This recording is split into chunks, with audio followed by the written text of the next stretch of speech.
আসসালামু আলাইকুম রহমতুল্লাহ। চলুন আমরা রিজিক সম্পর্কে অত্যন্ত সুন্দর একটি আলোচনা শুনে আসি শেখ আবদুল্লাহ বিন আব্দুর রাজ্জাক হাফিজাহুল্লাহর মুখ থেকে। একমাত্র ধনীকে আল্লাহ কোরআনে স্পষ্ট বলছে, আনতুমুল ফুকারা, তোমরা সবাই কি ফকির। এটা আল্লাহর স্পষ্ট ঘোষণা, তোমরা সবাই ফকির, একমাত্র ধনী আল্লাহ সুবহানাহু ওয়া তাআলা। আর আমরা আল্লাহর বান্দা, মানে ধনীর বান্দা।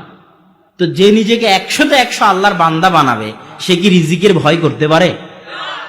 রাজার সন্তান যদি টাকার ভয় না করতে পারে, কোটিপতির মালিকের সন্তান যদি টাকার ভয় না করতে পারে, তাহলে যে 100-তে 100 আল্লাহর গোলাম, সে কি রিজিকের ভয় করবে? অসম্ভব, হতে পারে না। সম্মানিত উপস্থিতি, রিজিক আল্লাহ সুবহানাহু ওয়া তাআলার হাতে। রিজিক আর ভাগ্য এমন যে মৃত্যু যেভাবে মানুষকে খুঁজে, রিজিক সেভাবে মানুষকে খুঁজে। আপনি মৃত্যু থেকে পালাতে পারবেন? রিজিক থেকে পালাতে পারবেন? আপনি তো রিজিকের জন্য দৌড়াচ্ছেন, কিন্তু আল্লাহ রাসূল বলতেছেন কি, আব্দুল্লাহ বিন মাসউদ রাদিয়াল্লাহু তাআলা আনহু থেকে বর্ণিত, যে কেউ দুনিয়া থেকে যাবে না যতক্ষণ না তার ভাগ্যে লেখা রিজিক সে পূর্ণ করে। সে দুনিয়া থেকে বিদায় হবে না তার ভাগ্যে লেখা রিজিক পূর্ণ না করার আগ পর্যন্ত। পরের প্রশ্ন, যদি আল্লাহ রিজিক দেয়, তাহলে আমি কি জন্য পরিশ্রম করব? প্রশ্ন ঠিক আছে?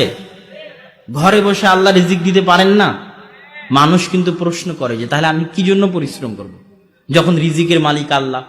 আল্লাহ সুবহানাহু ওয়া তাআলা কোরআন মাজিদে বলছেন, হুয়াল্লাযী জাআলা লাকুমুল আরদা যালুলান ফামশু ফি মানাকিবিহা ওয়া কুলু মির রিজকিহি। ওই আল্লাহ, সেই আল্লাহ যিনি জমিনকে তোমাদের অধীনস্থ করে দিয়েছে, এই জমিনে তোমরা বিচরণ করো আর এই জমিনের রিজিক খাও। খাওয়ার নির্দেশ কার? আর এক আয়াতে আল্লাহ সুবহানাহু ওয়া তাআলা বলছেন, ফাইদা কুদিয়াতিস সালাত ফান্তাশিরু ফিল আরজ। যখন সালাত শেষ হয়ে যায়, জমিনে ছড়িয়ে পড়ো। ফজরের সালাত আদায় করে ঘুমিয়ে যেও না, অলস হয়ে না। আল্লাহ অলসতা পছন্দ করেন না।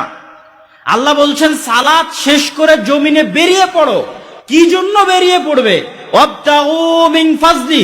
জেনে রাখো আদম সন্তান, জমিনের প্রত্যেকটা ইঞ্চিতে, প্রত্যেক ইঞ্চি মাটিতে আল্লাহর দয়া আছে, আল্লাহর রহমত আছে। তো আলোচনাটি শুনলেন আপনারা। আলোচনার ভিতর থেকে সব থেকে যে বিষয়টি আমাকে বেশি ভালো লাগছে তা হলো, একজন রাজার সন্তান যদি কখনো টাকা পয়সা কিংবা রিজিকের টেনশন না করতে পারে, তাহলে আমরা তো সব থেকে বড় যিনি রাজ্জাক, যিনি আল গনি, তার বান্দা হয়ে আমরা কিভাবে রিজিকের টেনশন করব? আমাদের রিজিকের ব্যবস্থা তো আল্লাহ সুবহানাহু ওয়া তাআলা আমাদের জন্য করে রেখেছেন। আপনারাও আপনাদের মতামত কমেন্ট বক্সে জানাতে পারেন। আর ভিডিওটি ভালো লাগলে অবশ্যই লাইক, কমেন্ট এবং শেয়ার করতে ভুলবেন না। আসসালামু আলাইকুম ওয়া রাহমাতুল্লাহি ওয়া বারাকাতুহু।